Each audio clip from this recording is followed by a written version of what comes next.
મિત્રો, સુરતથી ફરવા આવેલ એક પરિવાર સાથે દ્વારકામાં બનેલી આ એક સત્ય ઘટના છે. તો થોડો સમય કાઢીને આ ઘટનાને અંત સુધી જરૂરથી સાંભળજો. રાતના સમયે જ્યારે આખું ગામ ગાઢ ઊંઘમાં સૂતું હતું, ત્યારે અરવિંદભાઈની આંખ અચાનક ખુલી ગઈ, કારણ કે કોઈ તેમના ઘરનો દરવાજો જોર જોરથી ઠપકાવી રહ્યું હતું, જેના લીધે અરવિંદભાઈ ઊંઘમાંથી જાગી ગયા. આ અવાજ એટલો તીવ્ર હતો કે જાણે કોઈ તેમની પાસે મદદ માગી રહ્યું હોય એવું લાગતું હતું. એટલે અરવિંદભાઈ તરત જ પોતાની પથારીમાંથી ઊભા થયા અને એમના હાથમાં રહેલી નાનકડી ટોર્ચથી એમણે ઘડિયાળ તરફ જોયું તો રાતના 12 વાગ્યા હતા. મોટા ભાગે ગામના લોકો 10 વાગ્યે સૂઈ જતા હતા. એટલે અરવિંદભાઈને ખ્યાલ તો આવી જ ગયો કે કોઈક મદદ માંગવા માટે આ સમયે આવ્યું હશે. જેવો તેમણે દરવાજો ખોલ્યો કે એમની નજર સામે વેલજી કાકા ઊભા હતા. તેમના ચહેરો પરસેવાથી ભીંજાયેલો હતો. એમની આંખોમાં ભય અને ચિંતા અરવિંદભાઈને સ્પષ્ટ રીતે દેખાતા હતા. તેઓ સતત એક જ વાક્ય બોલી રહ્યા હતા, અરવિંદ, મારી મદદ કર. વેલજી કાકાની આવી હાલત જોઈને અરવિંદભાઈ પણ વિચારમાં પડી ગયા. પછી એમણે વેલજી કાકાને શાંત કરવાનો પ્રયત્ન કર્યો અને ઘરની અંદર આવવા માટે કહ્યું. અરવિંદભાઈ વેલજી કાકાનો હાથ પકડીને એને ઘરની અંદર સુધી લઈ ગયા અને શું થયું છે એ બાબતે પૂછવા લાગ્યા. વેલજી કાકાએ ધ્રુજતા અવાજે વાતની શરૂઆત કરી. અરવિંદ, મારો દીકરો રમેશ એની પત્ની અને બંને બાળકો સાથે દ્વારકા ફરવા માટે ગયો હતો. એ લોકોને ગયાને આજે 3 દિવસ થઈ ગયા. સાંજે જ મારે બધા સાથે વાત થઈ હતી, પણ આટલું બોલતા એમની આંખોમાં આંસુ આવી ગયા. પણ પછી શું કાકા, આગળ તો બોલો કંઈક. એટલે ફરી પોતાની વાતને આગળ વધારતા વેલજી કાકા કહેવા લાગ્યા, હમણાં જ થોડી વાર પહેલા મને રમેશના નંબરમાંથી ફોન આવ્યો, પણ એનો અવાજ સરખી રીતે આવતો ન હતો અને એના અવાજ પરથી મને લાગે છે કે એ કંઈક મુસીબતમાં ફસાયા છે.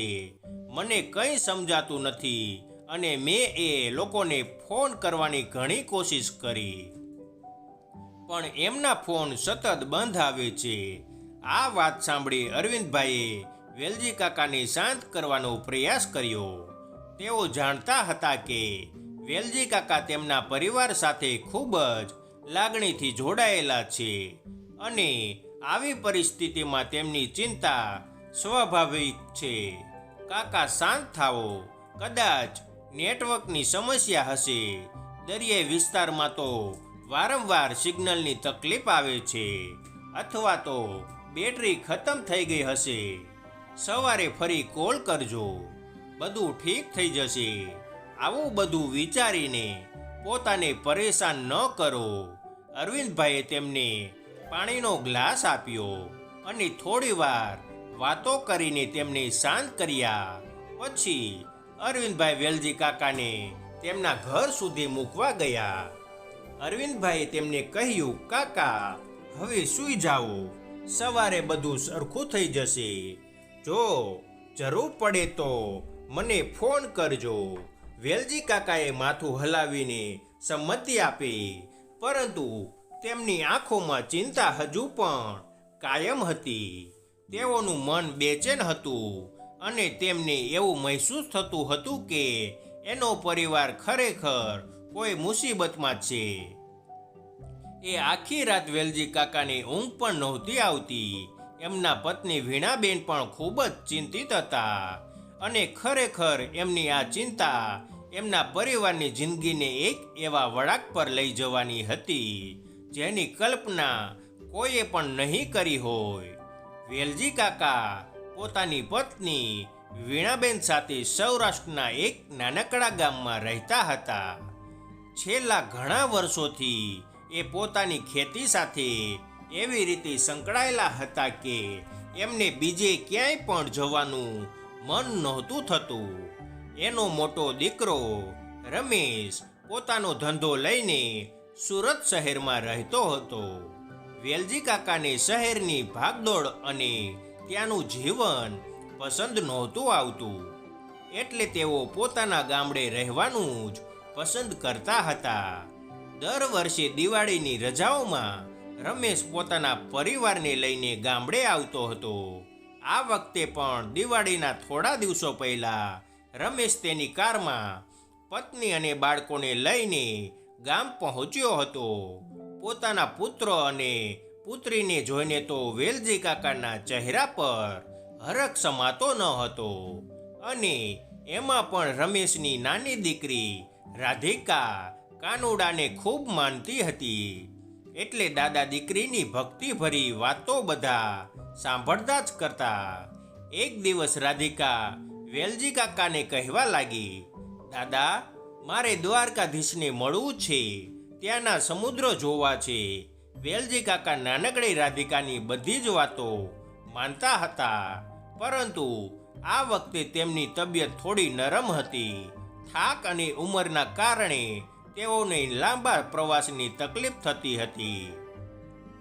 એટલે તેઓએ રમેશને કહ્યું, બેટા, તું જ આ બધાને લઈને જા, હું અહીં જ રહીશ, તમે બધા મજા કરી આવો. રમેશે પિતાની વાત માની અને તરત જ પ્લાન બનાવ્યો. દિવાળીના બીજા દિવસે સવારે વહેલા તેઓ કારમાં નીકળી પડ્યા. રમેશ ડ્રાઇવિંગ કરતો હતો, સુધા તેની બાજુમાં બેઠી હતી, અને પાછળની સીટ પર બંને બાળકો ખુશીથી ગીતો ગાઈ રહ્યા હતા. દ્વારકાધીશના ધામમાં પહોંચીને તેમને એક અનેરો આનંદ માણ્યો હતો. પ્રથમ 2 દિવસ તો જાણે સ્વર્ગ જેવો અનુભવ હતો. રમેશ જે વ્યવહાર અને જમીન સાથે જોડાયેલો માણસ હતો, તે આ ધાર્મિક માહોલમાં થોડોક બેખબર રહેતો હતો. તેના માટે ધર્મ કરતાં કર્મ વધારે મહત્વનું હતું. તે ભગવાનમાં શ્રદ્ધા ઓછી અને પોતાની મહેનતમાં વધારે માનતો હતો. જો કે તેની પત્ની સુધા અને ખાસ કરીને તેની દીકરી રાધિકા મંદિરના વાતાવરણમાં ખૂબ જ ખુશ હતા. તેઓએ જગત મંદિર, ગોમતી ઘાટ, બેટ દ્વારકા અને શિવરાજપુર બીચની મુલાકાત લીધી. રાધિકા દરિયા કિનારે રમતી ત્યારે વારંવાર ભગવાન કૃષ્ણને યાદ કરતી અને ગીતો ગાતી. રમેશને આ બધું બાળ સહજ લાગતું, પણ દીકરીની નિષ્પાપ ખુશી જોઈને તેને સંતોષ થતો. 2 દિવસના પ્રવાસના અંતે રમેશે બાળકોને ખુશ કરવા માટે એક ખાસ યોજના બનાવી. તેણે એક ખાનગી બોટ ભાડે કરી, જે તેમને થોડે દૂર દરિયામાં ફેરવીને પાછા લાવવાની હતી. બપોરના સમયે 4 જણા બોટમાં સવાર થયા. મધદરિયે બોટની મજા જ કંઈક અલગ હતી. શાંત પાણી અને ઠંડો પવન મનને પ્રફુલ્લિત કરી રહ્યા હતા. રમેશે બોટ ચલાવતા માણસને થોડું વધારે આગળ જવાનું કહ્યું. ભાઈ, થોડું દૂર જઈએ, બાળકોને ખુલ્લો દરિયો જોવાની મજા આવશે. બોટ કિનારાથી ખૂબ દૂર નીકળી ગઈ. બાળકો ખુશ હતા. સુધા ફોટા પાડી રહી હતી. આ બધી મજાની વચ્ચે અચાનક વાતાવરણ બદલાયું. આકાશમાં કાળા વાદળો ઘેરાવા લાગ્યા અને દરિયામાં જોરદાર હલચલ શરૂ થઈ ગઈ. બોટનો ડ્રાઈવર ગભરાઈ ગયો. સાહેબ, માફ કરજો, મારે પાછા ફરવું પડશે. આ વિસ્તારમાં એકાએક વાતાવરણ બગડી ગયું છે. કદાચ મોટું વાવાઝોડું આવી રહ્યું છે. ડ્રાઈવરે ગભરાઈને બોટને પાછી વાળવાનો પ્રયત્ન કર્યો, પણ ત્યાં સુધીમાં તો મોજાની ઊંચાઈ ભયાનક થઈ ગઈ હતી. એક વિશાળ મોજું બોટ સાથે અથડાયું. ધક્કો એટલો જોરદાર હતો કે બોટનો ડ્રાઈવર સમજી ગયો કે હવે કિનારે પહોંચવું અશક્ય છે. પાણીના જોરદાર પ્રવાહમાં બોટ કિનારાની વિરુદ્ધ દિશામાં ખેંચાવા લાગી. રમેશ અને સુધાએ બાળકોને સખત પકડી રાખ્યા. થોડી જ વારમાં બોટના એન્જિનમાં પાણી ભરાઈ ગયું અને તે બંધ પડી ગયું. ડ્રાઈવર નિરાશ થઈને બોટમાં રહેલી સેટેલાઇટ ફોનની બેટરી તપાસવા લાગ્યો. સાહેબ, બોટ કંટ્રોલમાંથી બહાર જતી રહી છે. મેં તાત્કાલિક મદદ માટે કોલ કરવાનો પ્રયત્ન કર્યો, પણ બેટરી ડાઉન છે. રમેશને આ સાંભળીને ગુસ્સો આવ્યો અને એક કહેવા લાગ્યો, આ બધું શું છે? તું અમને ક્યાં લઈ આવ્યો? બોટ ડ્રાઈવરે ડરતા ડરતા કહ્યું, આ તો માત્ર અચાનક આવેલા કુદરતી આફતની અસર છે સાહેબ. આપણે પવનના વહેણ સાથે ક્યાંક ખેંચાઈ રહ્યા છીએ. રાત ધીમે ધીમે ઘેરી બની રહી હતી. ફોનનું સિગ્નલ પણ ગુમાઈ ગયું હતું. આ તે જ ક્ષણ હતી જ્યારે રમેશે કોઈક રીતે તેના પિતા વેલજી કાકાને છેલ્લો ધ્રુજતો કોલ કર્યો હતો. અવાજમાં ભય હતો, નેટવર્કની ખામી હતી અને બોટની અંદરનું વાતાવરણ ભયાનક હતું.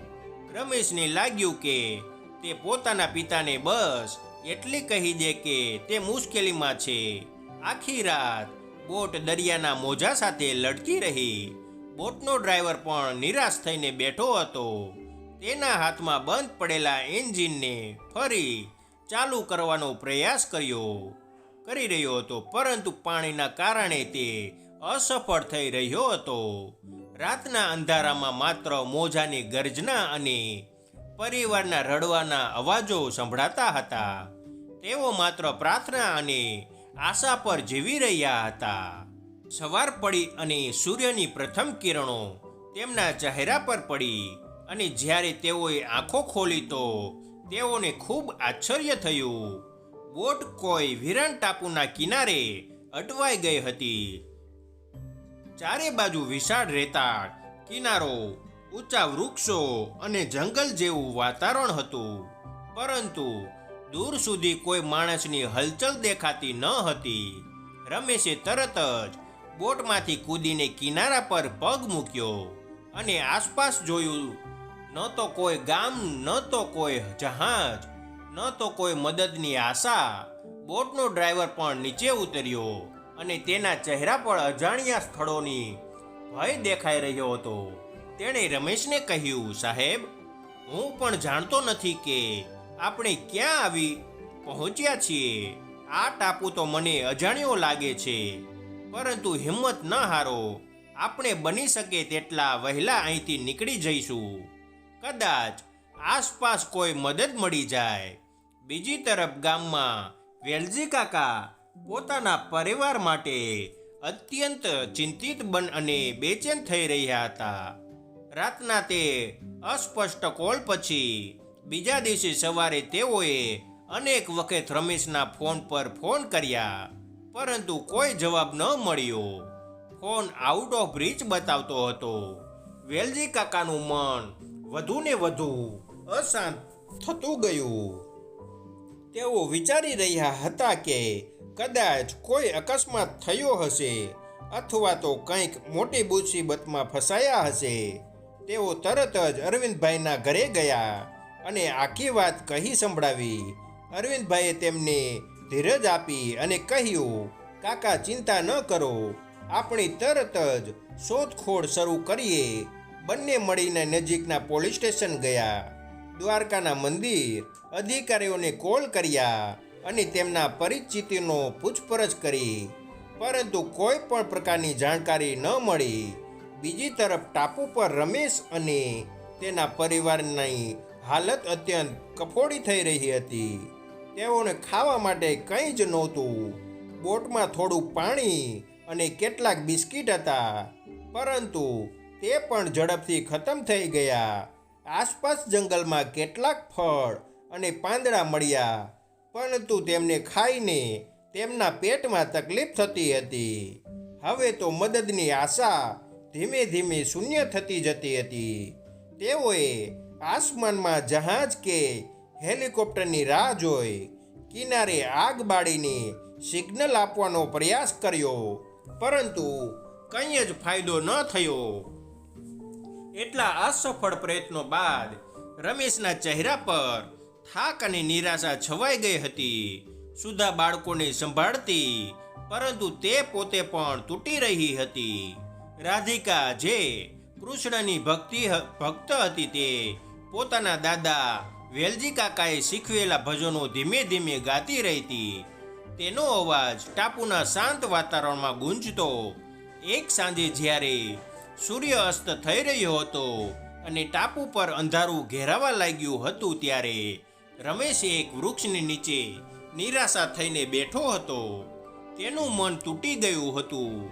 તે વિચારી રહ્યો હતો કે આ મુસીબતમાંથી બહાર નીકળવું અશક્ય છે. ત્યારે તેની નાનકડી દીકરી રાધિકા તેની નજીક આવી અને નિર્દોષ અવાજે કહેવા લાગી, પપ્પા, ચિંતા ન કરશો, કાનુડો આપણી મદદ જરૂર કરશે. તે હંમેશા ભક્તોને બચાવે છે ને. રમેશ, જે બધી તરફથી હારી ગયો હતો, તેને આ વાત સહન ન થઈ. તે ગુસ્સામાં આવી ગયો અને રાધિકા તરફ જોરથી બોલી ઉઠ્યો, શું હજુ તને તારા કાનુડા પર વિશ્વાસ છે?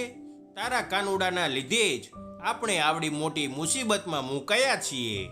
તારી જીદને કારણે આ બધું થયું છે, અને હવે આમાંથી બહાર નીકળીશું કે નહીં એ પણ ખબર નથી.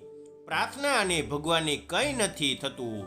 રમેશનો અવાજ એટલો જોરદાર અને કઠોર હતો કે રાધિકાની આંખોમાં આંસુ આવી ગયા. તે ડરીને રડતી રડતી દોડીને તેની મમ્મી પાસે જતી રહી અને સુધાએ તેને ખોળામાં લઈને શાંત કરી. આ આખી પરિસ્થિતિએ એક સામાન્ય પ્રવાસને જીવનની સૌથી મોટી પરીક્ષા બનાવી દીધો હતો. અને મનોમન રમેશ પણ જાણતો હતો કે એની નાનકડી ભૂલના લીધે જ એ લોકો આવી મુસીબતમાં ફસાયા છે. કારણ કે બોટ ચાલકે એને પહેલે જ ના પાડી હતી. પરંતુ હજુ થોડે આગળ જઈને વધારે સુંદર નજારો જોવા મળશે એની લાલચમાં તેઓ આ મુસીબતમાં ફસાયા હતા. આ લોકો એક એવી જગ્યાએ ફસાયા હતા જ્યાંથી મદદ મળવી તો મુશ્કેલ હતી, પરંતુ ત્યાં રહેવું પણ વધારે ને વધારે કઠિન બનતું હતું. કારણ કે જીવજંતુના વિવિધ અવાજ તેમને રાત્રે ઊંઘવા પણ દેતા ન હતા. પરંતુ હવે આગળ આ પરિવાર સાથે જે ઘટના બનવાની હતી એની કલ્પના ક્યારે પણ કોઈએ નહીં કરી હોય. આ વિરાન અને અજાણ્યા ટાપુ પર રમેશ અને તેના પરિવારને આવ્યાને 8 દિવસ જેટલો સમય વીતી ગયો હતો, અને આ દરમિયાન તેમની સ્થિતિ અત્યંત કફોડી અને નિરાશાજનક બની ગઈ હતી. શરૂઆતના દિવસોમાં જે આશા અને હિંમત તેમને જીવિત રાખી રહી હતી, તે હવે ધીમે ધીમે આછી પડી રહી હતી. તેઓના શરીર એટલા કમજોર પડી ગયા હતા કે ચાલવું, બોલવું કે આંખો સરખી રીતે ખોલી રાખવું પણ મુશ્કેલ બની ગયું હતું. ભૂખ અને તરસના કારણે તેમના ચહેરા નિસ્તેજ અને આંખો અંદર ઘસી ગઈ હતી. જાણે જીવનની છેલ્લી ક્ષણોમાં તેઓ પહોંચી ગયા હોય. દરિયાના ખારા પવન અને સૂર્યની તીવ્ર કિરણો તેમની ત્વચાને સુકાવી રહી હતી. બોટનો ડ્રાઈવર જે પ્રથમ દિવસોમાં સક્રિય હતો, તે પણ નબળાઈથી બેઠો રહેતો. બધાને એવું લાગતું હતું કે તેઓ હવે મૃત્યુની નજીક છે અને ક્યારે પણ ઘરે પાછા ફરી શકશે નહીં. રમેશને તેના માતા પિતાની યાદો સતાવી રહી હતી. તે વિચારતો કે તેની એક ભૂલે તેના પરિવારને આ મુસીબતમાં ધકેલી દીધો છે. સુધા તો રાત્રે બાળકોને ખોળામાં લઈને રડતી રહેતી. તેમને કહેતી કે બસ થોડી વારમાં મદદ આવી જશે, પરંતુ તેના શબ્દોમાં પણ વિશ્વાસ ઓછો થતો જતો હતો. બાળકોની હાલત સૌથી વધુ દયનીય હતી. તેઓના નાના શરીરો ભૂખ અને તરસથી પીડાઈ રહ્યા હતા. પરંતુ અચાનક કંઈક એવું થયું કે આ લોકોના જીવનમાં જીવ આવ્યો, જાણે આકાશમાંથી કોઈ ચમત્કાર થયો હોય. તે દિવસે બપોરે પછીના સમયમાં જ્યારે સૂર્ય આથમી રહ્યો હતો અને ટાપુ પરનું વાતાવરણ શાંત અને ઉદાસી ભર્યું હતું, ત્યારે રમેશ કિનારા પર બેઠો હતો. તે પોતાના માતા પિતાને યાદ કરીને ઉદાસ થઈ રહ્યો હતો. તેના મનમાં અનેક વિચારોનું તોફાન ચાલી રહ્યું હતું. શું આપણે અહીં જ મરી જઈશું? તેની આંખોમાંથી આંસુ વહેવા લાગ્યા. તેની સરખામણીમાં રમેશના બંને બાળકો હજુ પણ પૂરી રીતે નિરાશ નહોતા થતા. તેઓ થોડી વારમાં રમવાનો પ્રયાસ કરતા અને ખાસ કરીને નાની દીકરી રાધિકા તો તેની ભક્તિમાં લીન હતી. તે કિનારે રહેલા એક મોટા પથ્થર પર તેના નાના હાથી કૃષ્ણ ભગવાનની મૂર્તિ દોરી રહી હતી. નાનપણથી જ તેને ચિત્રો દોરવાનું ખૂબ આવડતું હતું. તેના દાદા વેલજી કાકાએ તેને શીખવ્યું હતું અને તે તેના ભજનો અને ચિત્રોમાં ખોવાઈ જતી. તે પથ્થર પર લાકડીથી કૃષ્ણની આકૃતિ બનાવતી અને ધીમા અવાજે ભજન ગાતી. આ પરિસ્થિતિ એટલી અઘરી અને હૃદયદ્રાવક હતી કે રમેશ પૂરી રીતે હિંમત હારી ગયો હતો. તે જ સમયે તેની નજર અચાનક જરા ઊંચી થઈ. તેને દૂર દરિયામાં કંઈક હલચલ જેવું લાગ્યું. પ્રથમ તો તેને લાગ્યું કે કદાચ તેની આંખોનું ભ્રમ છે, કારણ કે નબળાઈથી તેની દ્રષ્ટિ અસ્પષ્ટ થઈ રહી હતી. પરંતુ તેણે ધ્યાન કેન્દ્રિત કરીને જોયું તો હકીકતમાં દૂરથી કંઈક તેમની તરફ આવતું જણાયું, જાણે કોઈ વસ્તુ અથવા જહાજ તરતું આવી રહ્યું હોય. તેનું હૃદય ધડકી ઉઠ્યું અને તે તરત જ તે ઊભો થઈ ગયો. તેના શરીરમાં તાકાત ન હોવા છતાં તેણે નજીકના ઝાડમાંથી એક મોટી ડાળી તોડી અને તેને નીચે ઊંચી કરીને સંકેત આપવા લાગ્યો. થોડી વારની તીવ્ર રાહ પછી તેને સ્પષ્ટ થયું કે ખરેખર એક બોટ તેમની તરફ આવી રહી હતી. તે બોટ દૂરથી નાની દેખાતી હતી, પરંતુ જેમ જેમ તે નજીક આવતી ગઈ તેમ તેમ તેમના ચહેરા પર આશાની કિરણ ચમકી ઉઠી. રમેશે તરત જ સુધા, બાળકો અને ડ્રાઈવરને બૂમ પાડીને કહ્યું, જુઓ, બોટ આવી રહી છે, મદદ આવી ગઈ. આ સાંભળીને બધા જ ખુશીથી ઉછળી પડ્યા. તેમના શરીરમાં તાકાત ન હોવા છતાં આ દ્રશ્યને જોઈને તેમનામાં એક નવી ઉર્જા અને જીવનનો સ્પર્શ આવ્યો. તેઓ કિનારે દોડીને મદદ માટે ચીસો પાડવા લાગ્યા, હેલ્પ, અમને બચાવો, અહીં આવો. જેમ જેમ બોટ નજીક આવતી ગઈ તેમ તેમ રમેશ અને તેના પરિવારના ચહેરા પર રાહતના ભાવ સ્પષ્ટ થતા જતા હતા. 8 દિવસની અવિરત મુસીબત, ભૂખ, તરસ અને નિરાશાના અંધારા પછી આ બોટ તેમના માટે જાણે આકાશમાંથી ઉતરેલી આશાની કિરણ જેવી હતી. તેઓએ જોયું કે બોટમાં ફક્ત એક જ વ્યક્તિ હતી, જે બોટને કુશળતાથી ચલાવીને તેમની તરફ આવી રહ્યો હતો. બોટ પર એક નિશાન હતું, એક મોરપીંછનું ચિહ્ન, જે દરિયાના પવનમાં લહેરાતું હતું. રમેશની સાથે રહેલા મૂળ બોટ ચાલકને આ માણસને જોઈને આશ્ચર્ય થયું. તે તેને ઓળખતો નહોતો અને વિચાર્યું કે કદાચ આ કોઈ નવો બોટ ચાલક હશે, જે સમુદ્રમાં ફરતો હશે. પરંતુ મદદ મળી રહી છે એ વિચારીને તેને રાહત થઈ. ભલે તે અજાણ્યો હોય, પરંતુ આપણને બચાવવા આવ્યો છે, એ જ મોટી વાત છે.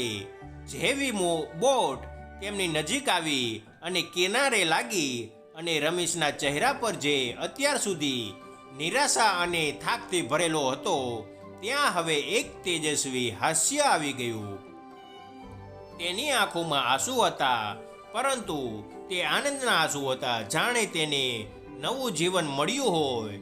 સુધાના ચહેરા પર માતૃત્વની ચિંતા અને રાહતનું મિશ્રણ હતું. તેના હોઠ કંપતા હતા અને તે બાળકોને વળગીને રડી પડી. તેના ચહેરા પરનું કરચલીઓ જાણે અદૃશ્ય થઈ ગઈ હોય અને તેની આંખોમાં આશાનું તેજ ચમકી રહ્યું હતું. મોટા દીકરાના ચહેરા પર જે અત્યાર સુધી ભયથી નિસ્તેજ હતો ત્યાં હવે બાળ સહજ ઉત્સાહ આવી ગયો. તે હાથ હલાવીને ખુશીથી કૂદકા મારી રહ્યો હતો. આ બધા ચહેરા પરની ખુશી જાણે ટાપુના વિરાન વાતાવરણને પણ જીવત કરી દીધું. તેમના અવાજમાં ઉત્સાહ હતો, તેમના શરીરમાં નવી તાકાત આવી ગઈ હતી અને તેઓ એકબીજાને વળગીને ખુશી વ્યક્ત કરી રહ્યા હતા. ત્યારબાદ આ નવા બોટ ચાલકની મદદથી રમેશ અને તેનો પરિવાર આ વિરાન ટાપુમાંથી બહાર નીકળવા માટે તૈયાર થયા. બોટ ચાલકે તેમને તરત જ પોતાની બોટમાં બેસાડ્યા. તેની બોટ મજબૂત અને સુરક્ષિત હતી, જેમાં પાણીની બોટલો, કેટલાક ફળો અને પ્રાથમિક સારવારના સાધનો હતા.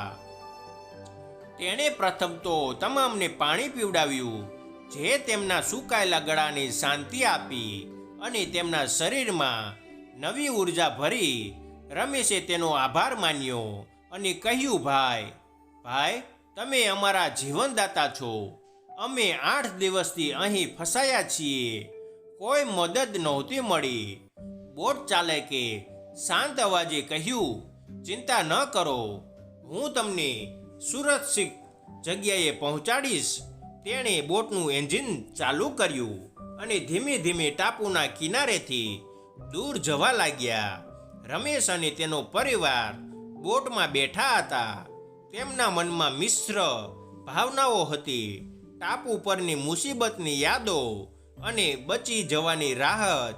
દરિયાના મોજા હવે તેમને ભયભીત નહોતા કરી રહ્યા, કારણ કે તેઓ જાણતા હતા કે તેઓ સુરક્ષિત હાથમાં છે. બાળકો તો બોટની મજા લેવા લાગ્યા, પરંતુ રાધિકા એકી નજરે આ બોટ ચાલક સામે જોઈ રહી હતી. એની બોટ ચલાવવાની રીત જાણે બધા કરતાં અલગ હતી અને એમાં ગળામાં એક નાનકડું કાનુડાનું પેન્ડલ હતું. એટલે રાધિકા એને પૂછવા લાગી, અંકલ, તમે કાનુડાને ઓળખો છો? મારે એમને મળવા જવું છે.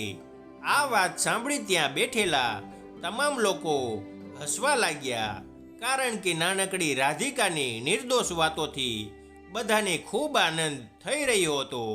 એટલે એના વળતા જવાબમાં એ બોટ ચાલક રાધિકાને કહેવા લાગ્યો કે, બેટા, કાનુડાને તો હર કોઈ ઓળખે છે અને એને મળવા જવું ન પડે. એ તો હર એક જગ્યાએ હાજર હોય છે. આમ આ મદદથી તેઓ વિરાન ટાપુના કેદમાંથી મુક્ત થયા અને દરિયાના વિશાળ વિસ્તારમાં આગળ વધ્યા. અંતે બોટ ચાલકે તમામને દ્વારકાના કિનારે સુરક્ષિત પહોંચાડી દીધા. દ્વારકાના બંદર પર પહોંચતા જ તેઓએ રાહતનો શ્વાસ લીધો. ત્યાંની ભીડ, મંદિરના ઘંટડીઓનો અવાજ અને લોકોની હલચલ જોઈને તેઓને લાગ્યું કે તેઓ પુનર્જીવિત થયા છે. રમેશે બોટ ચાલકને પૈસા આપવા માટે કહ્યું, ભાઈ, તમારી મદદ માટે કેટલા પૈસા? પરંતુ બોટ ચાલકે હસીને ના પાડી અને કહ્યું, ના ભાઈ, પૈસાની જરૂર નથી. મદદ કરવી એ મારું કર્તવ્ય છે. રમેશે આગ્રહ કર્યો અને તેનું નામ પૂછ્યું તો તેણે શાંત અવાજે કહ્યું, મારું નામ માધવ છે. આ નામ સાંભળીને રાધિકાની આંખોમાં ચમક આવી, કારણ કે માધવ કૃષ્ણનું એક નામ છે. પરંતુ રમેશને તે સમયે તે વિચાર આવ્યો નહીં. તેને ફક્ત રાહત થતી હતી કે તે પોતાના પરિવાર સાથે સહી સલામત બહાર નીકળી ગયો છે. આ વિચાર જ તેને અપાર આનંદ આપી રહ્યો હતો. તેઓએ બોટ ચાલકને વિદાય આપી અને થોડા આગળ વધ્યા ત્યારે અચાનક બોટ ચાલક નાનકડી રાધિકાને અવાજ આપ્યો, બેટા. રાધિકા પાછળ ફરી અને તેની તરફ જોવા લાગી તો બોટ ચાલકે તેના હાથમાં એક નાનકડી વસ્તુ મૂકી. તેને જોઈને ત્યાં ઊભેલા તમામ લોકો આશ્ચર્યચકિત થઈ ગયા, કારણ કે તે વસ્તુ તે જ પથ્થર હતો જેના પર રાધિકાએ કૃષ્ણ ભગવાનનું ચિત્ર દોર્યું હતું. તે પથ્થર ટાપુ પર જ રહી ગયો હતો અને તે કેવી રીતે આ માણસ પાસે આવ્યો? બોટ ચાલકે હસીને કહ્યું, બેટા, તારી આ વસ્તુ મારી પાસે જ ભૂલાઈ ગઈ હતી.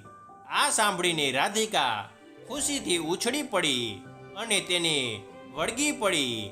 જ્યારે રમેશ અને સુધા એકબીજા તરફ જોઈને વિચારમાં પડી ગયા. રમેશને થોડી વાર માટે વિચાર આવ્યા, આ માણસ કોણ છે? આ પથ્થર તેની પાસે કેવી રીતે આવ્યો? અને તેનું નામ માધવ?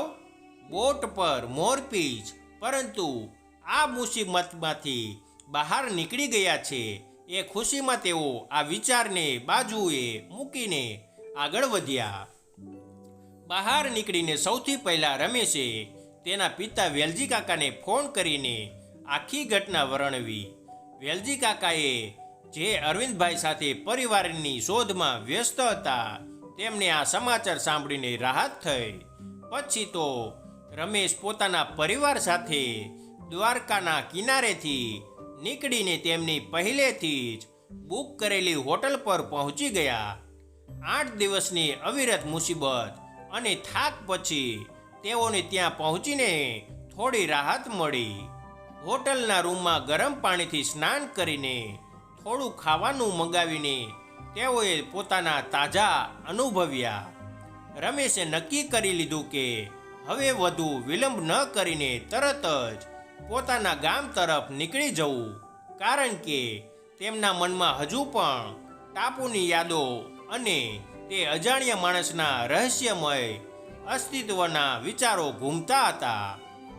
તેઓ હોટલમાં થોડીવાર આરામ કરીને સામાન પેક કરવા લાગ્યા અને વિચાર્યું કે સાંજ પડે તે પહેલાં નીકળી જઈશું. પરંતુ સુધાએ રમેશને કહ્યું, રમેશ, આપણે આવડી મોટી મુસીબતમાંથી બચીને આવ્યા છીએ. આ બધું કદાચ ભગવાનની કૃપા જ થયું છે. તો એકવાર દ્વારકાધીશના દર્શન કરીને જઈએ ને, તેમનો આભાર તો માનીએ. રમેશે સુધાની આ વાત સાંભળીને આ વખતે ગુસ્સે ન થયો. તેના મનમાં પણ ટાપુ પરની ઘટનાઓથી થોડો બદલાવ આવ્યો હતો. તેણે વિચાર્યું કે કદાચ આમ કરવાથી તેના મનને શાંતિ મળે અને તેણે કહ્યું, ઠીક છે, ચાલો દર્શન કરીને આગળ વધીએ. આમ તેઓએ થોડીવાર આરામ કર્યા પછી આખો પરિવાર દ્વારકાધીશ મંદિર તરફ નીકળી પડ્યા. મંદિરના રસ્તામાં ભક્તોની ભીડ, ઘંટડીઓના અવાજ અને ભજનોના સ્વર તેમને એક અલગ જ વાતાવરણમાં લઈ ગયા. પરંતુ રમેશના મનમાં સતત એ જ વિચાર ઘૂમરાતો હતો, તે માણસ કોણ હતો? આ બધું જાણે કોઈ રહસ્ય જેવું લાગતું હતું અને તેને તેના જવાબની તલાશ હતી. મંદિરમાં પહોંચીને તેઓએ દ્વારકાધીશના દર્શન કર્યા. દર્શન પછી મંદિરની બહાર સામેની દુકાનોમાં રમકડા જોઈને રમેશના બંને બાળકો જીદ કરવા લાગ્યા, પપ્પા, અમને આ રમકડું જોઈએ. સુધાએ તેમને શાંત કરીને કહ્યું, ચાલો હું લઈ આપું. અને તે બંને બાળકોને લઈને દુકાન તરફ ગઈ. રમેશ ત્યાં જ મંદિરના પ્રાંગણામાં ઊભો રહ્યો. તેનું મન હજુ પણ તે રહસ્યમય ખોવાયેલું હતું. અચાનક રમેશની બાજુમાં એક સાધુ આવીને ઊભા રહ્યા. તેમના ચહેરા પર શાંતિ અને તેજ હતું. કપડાં સાદા અને ગળામાં તુલસીની માળા. થોડી વારમાં બંને વચ્ચે ધીમે ધીમે વાત શરૂ થઈ. પ્રથમ તો મંદિર અને દ્વારકાની વાતો, પછી રમેશે પોતાના મનમાં રહેલી વાત જણાવી. તેણે આખી ઘટના વર્ણવી. સાધુએ ધીરજથી સાંભળી અને પછી રમેશના મનનું સમાધાન કરતા કહ્યું, બેટા, અહીંની ભૂમિ જેવી છે કે ભગવાન ક્યારેક કયા રૂપમાં આવીને તમારી મદદ કરે છે એની આપણને ખબર પણ નથી રહેતી. પરંતુ જો આપણી શ્રદ્ધા સાચી હોય તો તે ગમે તેવી મોટી મુસીબતમાંથી આપણને બહાર કાઢી શકે છે. મારો ઠાકર બધાની કસોટી તો લે છે, પરંતુ તે ક્યારેય તેના ભક્તને હેરાન થવા નથી દેતો. તારી દીકરીની ભક્તિ અને તારી હિંમતે જ તને બચાવ્યા છે. આ વાત સાંભળીને રમેશને ખરેખર હકીકત સમજાઈ ગઈ. કદાચ ભગવાને જ તે માણસને મોકલ્યો હોય અને તે પથ્થરનું રહસ્ય પણ તેની કૃપાનું પ્રતીક હોય. પરંતુ તેને હજુ પણ પૂર્ણ વિશ્વાસ નહોતો આવતો અને તેનું મન અસ્થિર હતું. ત્યારબાદ જ્યારે સુધા અને બાળકો પરત આવ્યા ત્યારે રમેશ તેમને લઈને દ્વારકાના મંદિર તરફ ગયો. તેને જે અજાણ્યા બોટ ચાલક વિશે વધુ જાણવું હતું, તેણે વારાફરતી ત્યાંના તમામ બોટ ચાલકોને પૂછ્યું, ભાઈ, એક બોટ છે જેના પર મોરપીંછનું નિશાન છે અને તેનો ચાલક માધવ નામનો વ્યક્તિ છે. તમે તેને ઓળખો છો? તેને લાગતું હતું કે કદાચ તેની ઓળખ મળી જાય, પરંતુ આશ્ચર્યની વાત તો એ હતી કે ત્યાં રહેલા તમામ બોટ ચાલકોએ એક જ જવાબ આપ્યો, ના સાહેબ, અહીં તો એવી કોઈ બોટ છે જ નહીં અને માધવ નામનો કોઈ બોટ ચાલક પણ અહીં રહેતો નથી. તમને કંઈક ભૂલ થતી હશે. આ સાંભળીને રમેશનું મન વધુ અસ્થિર થયું. તે વિચારી રહ્યો કે આ બધું કેવી રીતે શક્ય છે. તે માણસ વાસ્તવિક હતો કે કોઈ ભ્રમ? પણ અંતે તેને સમજાઈ ગયું કે તે સાધુ એને જે કંઈ પણ કહ્યું હતું એ ખરેખર હકીકત હતી. ભગવાને જ એ માણસને આ લોકોની મદદ કરવા માટે મોકલ્યો હતો. આખરે તેઓ દ્વારકાથી નીકળીને ગામ તરફ પરત ફર્યા અને આ ઘટના તેમના જીવનમાં એક અવિસ્મરણીય અધ્યાય બની ગઈ, જેમાં ભક્તિ, વિશ્વાસ અને દેવી કૃપાનું મહત્વ તેઓને સમજાયું. વેલજી કાકા તો આ વાત સાંભળીને કહેતા રહેતા કે બેટા, ઠાકરની લીલા અપાર છે. આ આખી પરિસ્થિતિ એક સામાન્ય પ્રવાસને દેવી અનુભવમાં બદલી દીધી હતી, જે તમને જીવનભર યાદ રહી ગઈ. મિત્રો, આ ઘટના પરથી આપણને એટલું તો જરૂરથી શીખવા મળ્યું કે ભગવાન ક્યારે અને કયા રૂપમાં આવીને તમારી મદદ કરે છે એ તમે પણ જાણતા નથી હોતા. ફક્ત તમારા મનમાં એમના પ્રત્યે સાચી શ્રદ્ધા રાખો, જેથી એ ક્યારે પણ તમને કોઈ મુસીબતમાં રહેવા નહીં દે. અને જો આપણી શ્રદ્ધા અડગ હોય તો જીવનમાં આવનારા તુફાનમાં પણ આપણને માર્ગ ચીંગાડે છે. અને ઇતિહાસ સાક્ષી છે કે પોતાના ભક્તોને બચાવવા ગમે ત્યારે આવે છે. જો એ આપણી મદદ કરે છે તો આપણી ભૂલમાં પણ એ આપણને સબક શીખવાડે છે. અને ભગવાન શ્રી કૃષ્ણની લીલા તો સૌથી અપાર છે. એ આપણી કસોટી જરૂર લે છે, પણ એના બદલામાં આપણને જ મજબૂત બનાવે છે. અને આ ઘટના દરેક વ્યક્તિ માટે ખૂબ સમજવા લાયક છે કે ક્યારે પણ કોઈ એવી પરિસ્થિતિમાં વિચાર્યા વગર નિર્ણય ન લેવો જોઈએ, જેના લીધે તમારા પરિવારનું જીવન મુશ્કેલીમાં મુકાઈ જાય. અને હંમેશા પોતાના જીવનમાં પૈસાને જ મહત્ત્વના આપવો જોઈએ. ભગવાનની ભક્તિ પણ આ બધાથી ઉપર હોય છે. જો આ ઘટના આપણને પસંદ આવી હોય તો સાચા મનથી એકવાર જય દ્વારકાધીશ લખી નાખજો, જેથી દ્વારકાધીશની કૃપા આપના પરિવાર પર સદાય માટે બની રહે. મિત્રો, આ એપિસોડ આપને પસંદ આવ્યો હોય તો ખાસ આપણી આ ચેનલને સબસ્ક્રાઈબ કરવાનું ભૂલશો નહીં, જેથી આવી જ સત્ય ઘટના અને સત્ય ઘટના પર આધારિત કહાની આપને સમયસર સાંભળવા મળતી રહે. તેમજ આ કહાની વિશે આપનું શું કહેવું છે તે પણ આપ અમને કમેન્ટ બોક્સમાં જરૂરથી જણાવજો. ફરી મળીશું મિત્રો કોઈ નવા એપિસોડ સાથે. તમારો ખૂબ ખૂબ આભાર.